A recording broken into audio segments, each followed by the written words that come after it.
Hello, everybody. My name is Adam Bittner, assistant sports editor for multimedia at the Pittsburgh Post-Gazette, joined for our weekly Penn State football chat by Isaiah Maldonado, our Post-Gazette and Daily Collegian Nittany Lions insider. We're going to sort through the loss to Ohio State. I think we've reached a breaking point with both of these coordinators, Andy Kotelnicki and Jim Knowles. Who was the bigger fatal flaw hire for James Franklin? Who is this lost season for the Nittany Lions? Who bears responsibility for that more between the two? Or we're going to debate that. We're also going to talk about the game coming up against Indiana this weekend. Penn State is a massive underdog. Before we get started, I just want to remind you that the show is presented by FanDuel. Isaiah, I think I set it up about as well as I can. Is Jim Knowles or Andy Kotelnicki the bigger problem here, especially based on what we saw in Columbus? Don't answer that question yet. I want to start by talking through what's wrong on both sides of the ball right now. Let's start with Andy Kotelnicki. My first question, and this was the first time, Isaiah, that I really started screaming at the television, saying, what is going on here? I think I've held my cool throughout this disaster of a season, but the double reverse down 17 points, way in your own territory, was, I think, where I was broken on this team as a human being, and I've taken a lot here. Why is he so devoted to this gimmicky stuff? Is it arrogance? Is it just his belief that it works based on his experience not really being in a major conference like the Big Ten for most of his career? He was in the MAC, then he was at Kansas. And I think you can get away with some of this stuff at Kansas. And I think you can get away with it in the Big Ten if you have the players who are suited to it, as you did last year with Tyler Warren, who is a unicorn. We're seeing him do it in the NFL now. It works when you have a guy like that. It does not when you don't, especially on the road at Ohio State. Like, why is he so devoted to this? And why is it like every fifth play here you're saying, what the heck was that, when you're watching his offense play right now? Yeah, honestly, it's one of those things where it's almost like he knows what he's doing is wrong, but he still continues. I'll go back to it 2-3 weeks ago when we spoke with Kotelnicki on Zoom, and him talking about the kind of misusage of Nick Singleton, saying being aware of his traits as a back, understanding the positions that you need to get him in, that he's not strictly a power back, that you can get some real yards after the carry with him if you put him in those positions to be a breakaway in open space and go towards the sidelines. And we continue to see him not be utilized. When it comes to these receivers, we continue to see passive play calling. And once again, from the tight end position, I think there's just a level of comfortability that Kotelnicki had last year, given the personnel that he had. And personnel was just layman's terms for Tyler Warren, because that really was where a lot of the creative play calling was able to be kind of dragged by, with when you have somebody as talented as Tyler Warren. It seems like the commitment to it might come from, you mentioned a little bit earlier, maybe the arrogance that his system, though gimmicky, can work. And there's sort of this baseline belief that it might be up to the players to execute it. But at what point do you realize that they're not executing it, and that your offense, which at one point in the game was giving Ohio State a run for its money, being able to score 14 first half points, more than any other team combined on the season? Ohio State had only allowed 12 first half points on the season up to that point. You see where things can go when you kind of go back to that former identity of powering through with the run, being able to have some sort of established vertical threat. Just playing football, Isaiah. Just playing football. Just play football. I don't know, man. It's just one of those things where at this point, all you could do is laugh hysterically about it or cry about it. There's really no in between, because I feel like I'm on the brink of insanity watching this offense at times. To what degree do you think Drew Allar has been exonerated by how this has unfolded without him? Is there a quarterback in the country that could be succeeding with the vertical passing game as designed? This has been my rant going back to the Notre Dame game. People wanted to pile on him for the interception that basically started us on this endless descent toward where we are now. And my reaction at the time was, and remains, that they, A, didn't have the receiving talent to be angry at Drew Allar for trying to make some plays to win the game late, which is what you have to do. I watched that quarterback documentary, listened to Kirk Cousins talk about how not every interception is the same, and sometimes you have to make desperate plays to try to win games. Drew Allar took a chance in that situation, and I don't blame him. And I think now that he's gone, what you've seen is that it is also a poorly designed passing offense, and that no quarterback is being set up to succeed. Andy Kotelnicki does not seem to believe in the vertical passing game, in the intermediate passing game, even unless you've perfectly set up, like you think of the deep pass to, I think there was one to Devontae Ross early in the season in the non-conference, and then there was the one in the whiteout game against Oregon. Okay, he's willing to throw those plays when they've been perfectly set up. But other than that, there's nothing here, Isaiah. The longest catch for Penn State in these past two games has been Kobe Howard for 26 yards. That's it. That's the longest completed pass for Penn State in these past two games. And it's taking somebody who, Terry Smith has come out and said that the reason Kobe Howard doesn't even play more is because it's just a general struggle of a freshman, just learning the playbook. But I don't even want Kobe Howard to learn this playbook. I don't think there's merit in him learning this playbook. If somebody who can come in and not have the same level of comfortability in the offense as some of these more experienced guys, Devontae Ross, Trebor Pena, Kyron Williams, or Kyron Hudson. Sorry, we're watching too much NFL. They have him in fantasy. But Kyron Hudson, seeing these guys and what they can do, but Kobe Howard can come in and make the two longest catches in Iowa and Ohio State with really having not the same level of baseline comfortability. There's a sort of, when you look at this, to me, I think Drew Allar, to get back to the original point, I always can go on a tangent about the wide receivers, but Drew Allar has been exonerated a lot to me. I think you would probably have to take Patrick Mahomes out of the NFL and drop him into Penn State as currently constructed for this passing offense to look competent. And that's, it's being generous. There's a lot wrong with this offense. There's a reluctancy to fall back on the intermediate passing game, despite Terry Smith making it an objective goal these past 2 weeks to continue to develop. And we saw the same thing against Ohio State. There was so much lateral ball movement. There was a reluctancy to hit guys deep, hit guys in the intermediate. And it just led to this offense being stagnated by the time they got to the second half, with really no answer, because once again, they're not playing your typical football. They're stuck on this idea that we're going to catch a team like Ohio State off guard without talented players. And not to say that the offense doesn't have some guys who can make plays, but without an overwhelmingly talented offense, you're not going to catch the number one defense off guard. It's just not going to happen. So having a guy like Drew Allar, who struggled earlier in the year, but managed to have some good seasons in a very similar system, I think almost looks better for him. I think his draft stock, while still at an all-time low, might be, he might not be a undrafted guy. I don't think he was ever going to be undrafted off of what he was able to do in the past and his intangibles. People love looking at the physical traits and the numbers. Somebody's going to fall in love with his frame and his ability to throw the ball deep. But I think he looks a lot better given the fact that Grunk he looks solid against Ohio State, I would say, completing 68% of your passes against a team that is a number one ranked defense as a second-time starter. I think it's something to commend somebody who's really never had to face the brunt of the harsh environment of Big Ten play. But I still think at the end of the day that Drew Allar, what he was able to accomplish historically at Penn State, giving this scheme, it's something we might have to give a little bit more credit, seeing how they're unfolding without him.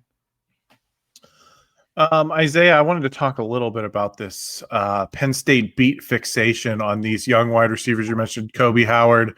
That's your Denmark. Yep. That's your Denmark. Yes. Sometimes they all get in the room. I've been in this beat before, and they all decide that this is the most important thing to be talking about. And for the last 2 weeks, I feel like I've had to listen to them talk about these freshman wide receivers and how important it is to. None of these guys are going to be here next year. Why am I taking crazy? Why do we care? Why does anyone care how they use these 5th and 6th receivers who they're not developing toward anything, because they are going to hit the portal I mean, unless you hire a coach that they fall in love with independently, which could happen, but I'm going to say it's unlikely at this point. Like, what is the fixation here? Is it just the people sitting in the press box every week wanting to see something different than this train wreck that we've been watching unfold for the last 2.5 months? I just think people are tired of seeing Trebor Pena come out of the backfield on emotions and jet sweeps and seeing Kyron Hudson, not catch any balls. Devontae Ross, just despite being the vertical threat that he is, averaged 5 yards a reception. They're tired of the offensive scheme. They're tired of the way that these players are being utilized, tired of disappointing expectations for some of these guys who had much bigger expectations heading into the season. And I think I think you want to see something different. But listen, I said it on the last question. Why does Kobe Howard need to learn the playbook? Why does Tyson Denmark have to learn the playbook? They're not going to be here. At this point, with Penn State having close to nothing to play for, because I have almost no confidence that they're even going to make a bowl game at this point. I think by the time that Rutgers game is over, their season is over. I don't think there's going to be anything for them to play for afterwards. So at that point, it's like, why not try and thrust one of these younger guys into a position to maybe keep one of them, to potentially give them that hope that, if they could take one of the spots from a starter who's already going to be ineligible or entering the draft, just give it to a guy that you have hope of retaining for the next couple of years, especially with Kobe Howard, because, we haven't really seen too much from Tyson Denmark, but with Kobe Howard able to at least make a play or two in limited time, he's somebody who you should realistically be trying to keep, given you're not going to attract any, unless you bring in Brian Hartline, you're not attracting any good receivers. It's not going to happen. Who you bring in at quarterback is going to be a toss-up in terms of if they're going to be better than Grunkemeyer. We don't even know if Grunkemeyer is going to stay in the first place. There's so many unanswered questions, and to focus on development at this point when the turnover of this roster is going to be absurd, it's like at this point you just want to talk about something different because you're bored. And I get it. This beat covering Penn State has been extremely methodical at this point. It's been very monotone. It's the same thing every single week. So I understand wanting something new, but at the same time, there has to be an element of realism. And the fact is, almost nobody's going to be here. Yeah, I mean, I think that's my takeaway. And listen, I understand the reflex. You got to find something to talk about. But to me, there's plenty to talk about A, why this thing went wrong, and B, where you go from here. And that's just kind of why this podcast is not focusing on the games.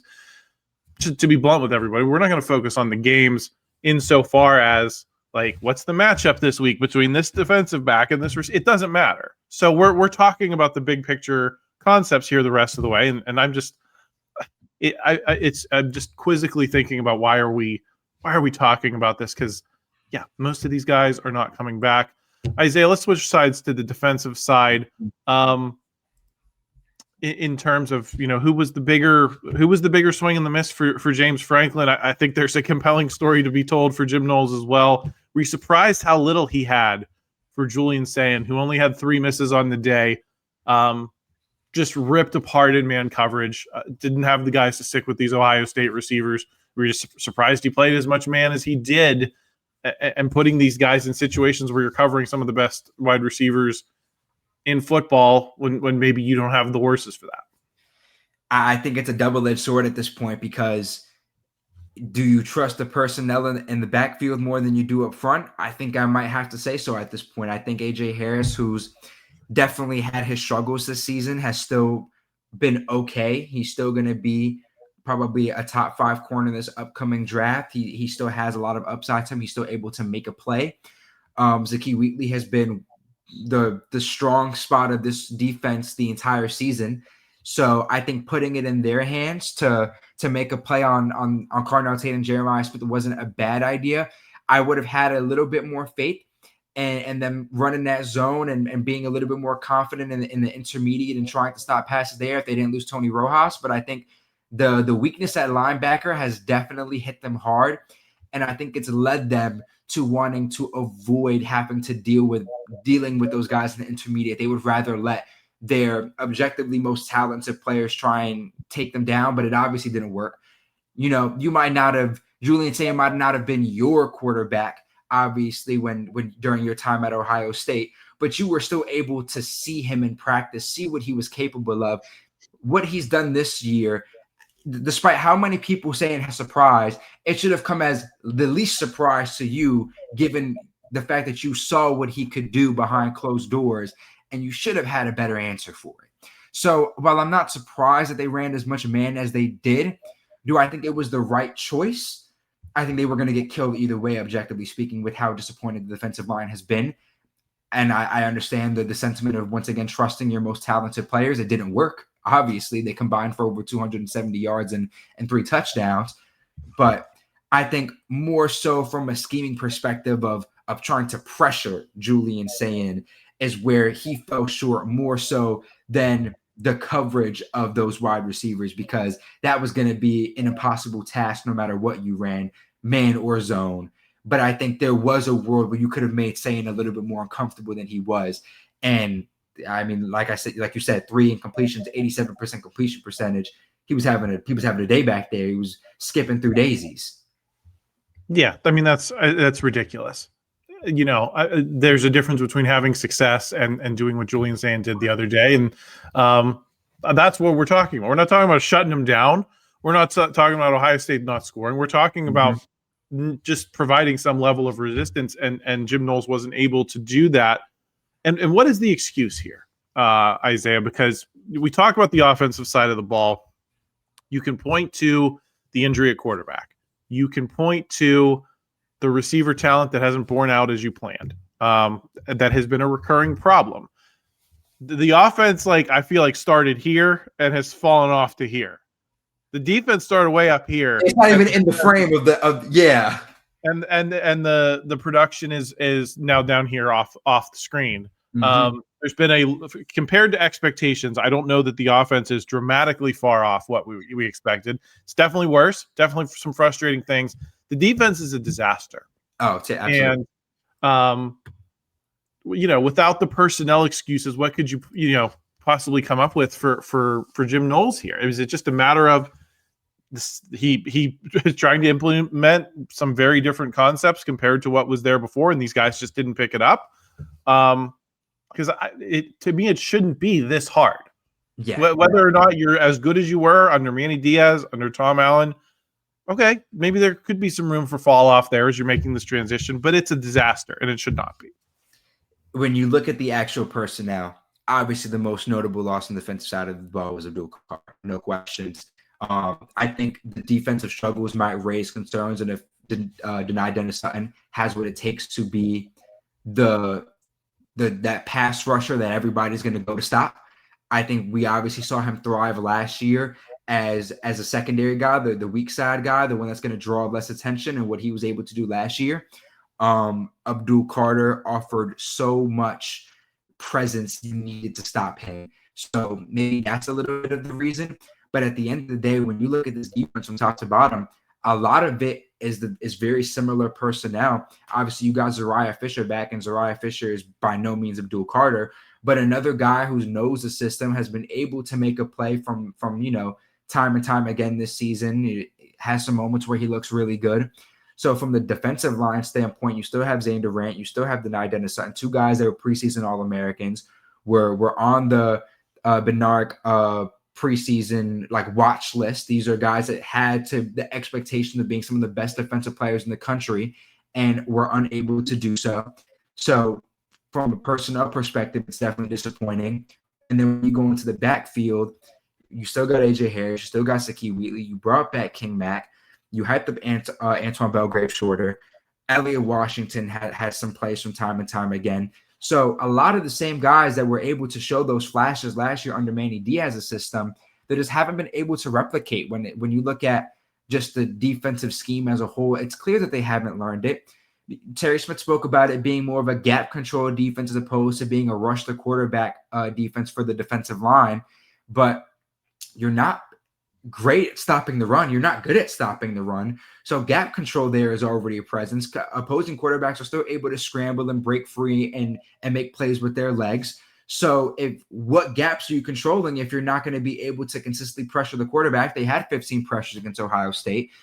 I believe their season high in conference play by a good margin.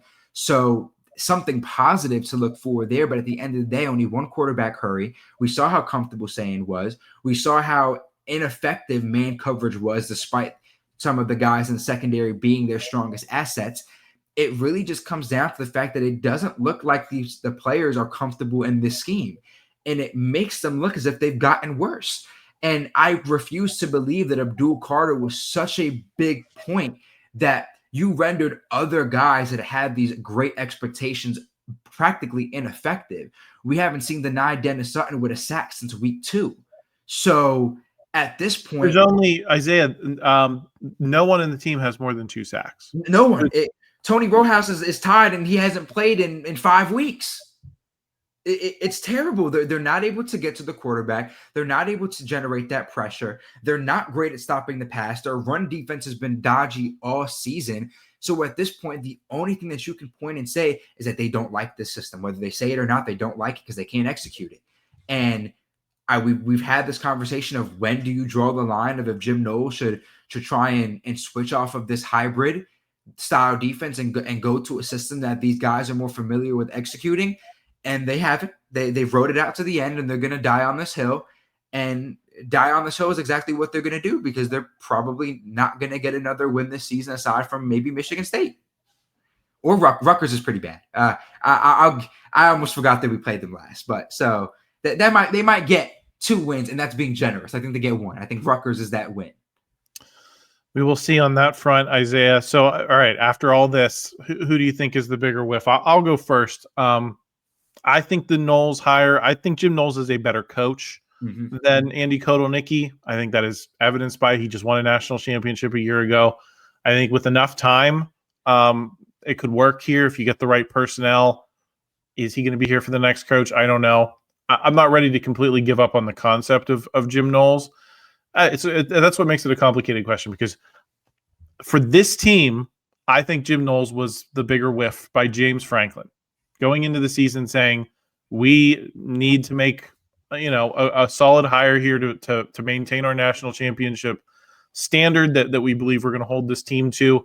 I think you should have stuck with what has been working, what got you to that point, and hoping that you were just a little bit better within that context as a defense with all the guys you had coming back. Jim Knowles was not that guy. I think it was a bigger whiff because clearly he was the wrong fit for this team at this time. However, I will say that I think Jim Knowles is a better coach than Andy Kotelnicki, and the frustration level with that hire is also justified because that he's not upheld the standard either. But I think I'd lean Jim Knowles, even though I think he has more potential staying power. And I'm not as ready to see Jim Knowles go with a future look as I am with Andy Kotelnicki. But for this team, I think it was the wrong move. I have to agree. But I think I only agree because of the context of the question being whiff. Because if we look at it from the perspective of last year, you saw these gimmicky trick plays work. And the level of hopefulness was that it would be able to work without Tyler Warren. So you come into the season with the expectations of Kotelnicki was able to kind of bring this offense alive at some moments of time. Drew Allar looked relatively solid aside from the Notre Dame game. And we were able to see him make big play after big play. And he looked like a guy that was warranting the NFL draft hype of going in the first round, at least when it came to his tangibles and having some results to pair with it. So the expectation for the offense was you're going to be able – Kotelnicki is the guy that's going to be able to take it to that next level. Tyler Warren, you know how great he was. But I think that people were hoping that he made Tyler Warren as great as he was, as opposed to and now it evidently being the other way around. So because I think he had those expectations, because he did well last year for the most part, I don't consider it a whiff that he's still here. I think he's disappointed far more because of the reluctancy to change any sort of playbook and cater to the players' strengths that they have now. But I think when you look at it from a whiff perspective, he had that success in Happy Valley. You brought Jim Knowles on to a team that was already a premier defense in college football, and what Manny Diaz was able to do last year, and seeing how prolific he had this Penn State defense be, you wanted to make the push to be better. Despite it being an already elite defense, you sat there and said, you know what? Despite it being good, it can be better. We can get to what Ohio State is right now under Patricia, being the number one total defense, leading in almost every major defensive statistical category. You wanted to make that kind of splash. So you went out there and you made a ballsy play. And at first, everybody praised you for it. There were some people that were questioning it, of course, but the Ohio State hype was at an all-time high after they had just won. And it is clear that it wasn't even in the same ballpark. This was I got to make a basketball reference. This was a Denzel Valentine half-court chuck-up with 14 seconds left on the shot clock. Oh, my goodness, Valentine. Because when you look at it now, it just looks like a terrible move. So I think in terms of a whiff, it has to be Jim Knowles. In terms of who's been more disappointing, I have to go Kotelnicki. Yeah, I think the thing with Kotelnicki is he just can't overcome being the small-time football coach. And some guys just can't. Some guys aren't ready for the level that we're talking about with Penn State. And they were able to – Tyler Warren was able to hide that flaw in Andy Kotelnicki last year. It's always been there, though. And maybe the tendency was there too much. Maybe they still were doing too much of the gimmicky stuff, and it was working just enough to get you to that, 3-point loss to Notre Dame. But maybe if you have someone who just wants to play football a little bit more, maybe they get a little bit closer. We'll never know. Isaiah, let's get out of here on this. They play Indiana this weekend. Our friends at FanDuel have them as 14.5-point underdogs. I believe that is the biggest. They've been a home dog since 2016, the upset of Ohio State. Gave them no chance in that game when I walked into the stadium. Isaiah, I don't know that I believe that Indiana is 14.5 points better in terms of talent. These are a bunch of 3-star guys, and I give Curt Cignetti a lot of credit for putting them together the way that he has. But I said this on, I think, a couple weeks ago. I think they have a chance in this game. If they put things together, if they just play some football on the offensive side, if they start to figure this defensive scheme out a little bit, I think it could be a game going deep into the second half. We saw that they can put one good half together last week at Ohio State and stay in a game like this. The question is, can they do two? I'm not giving them zero chance. I think they cover in this one. That's my analysis of the game. What's your read here? I think the only thing that might give Penn State that vote of confidence is historically what they've been able to do against Indiana. Indiana has never won in Beaver Stadium at all throughout their school's history. They've only got 2 wins all time in comparison to 25 losses against Penn State. So historically, this matchup is overwhelmingly in their favor. Now, do I think that historical relevance and that historical record is enough to make it to where I would say Penn State has this in the bag? Not by a long shot. I think despite Penn State being more talented, they're not nearly as well coached.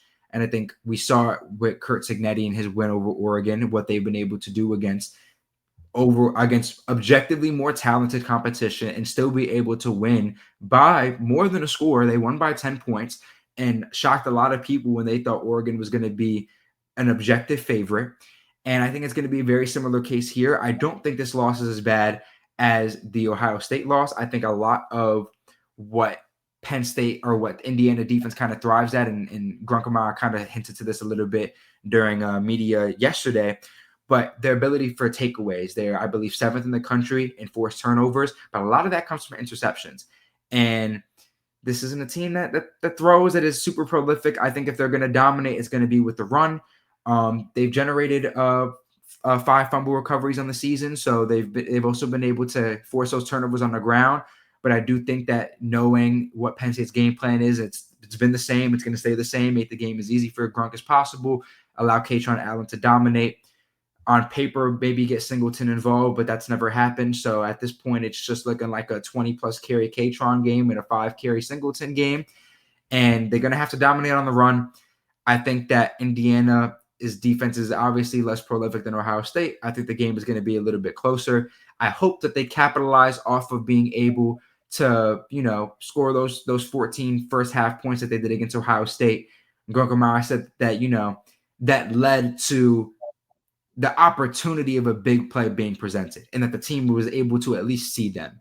So maybe that they were able to see them last year. They can kind of conceptualize them a little bit this game, visualize them a little bit more.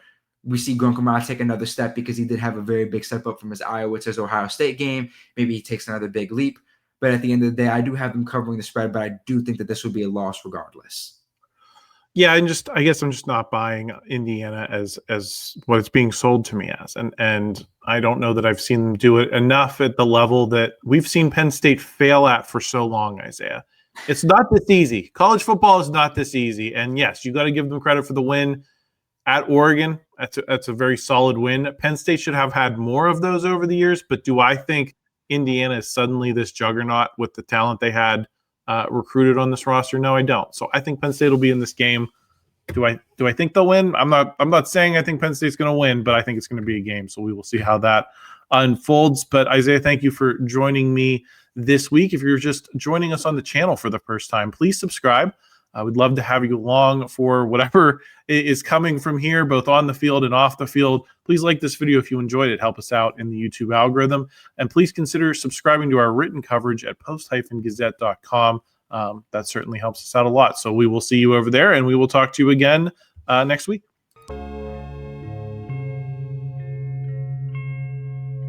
Thank you for checking out this content from Post-Gazette Sports. If you watch this video on YouTube, please like the video and subscribe to our channel. For all of the sports coverage the Post-Gazette has to offer, visit post-gazette.com.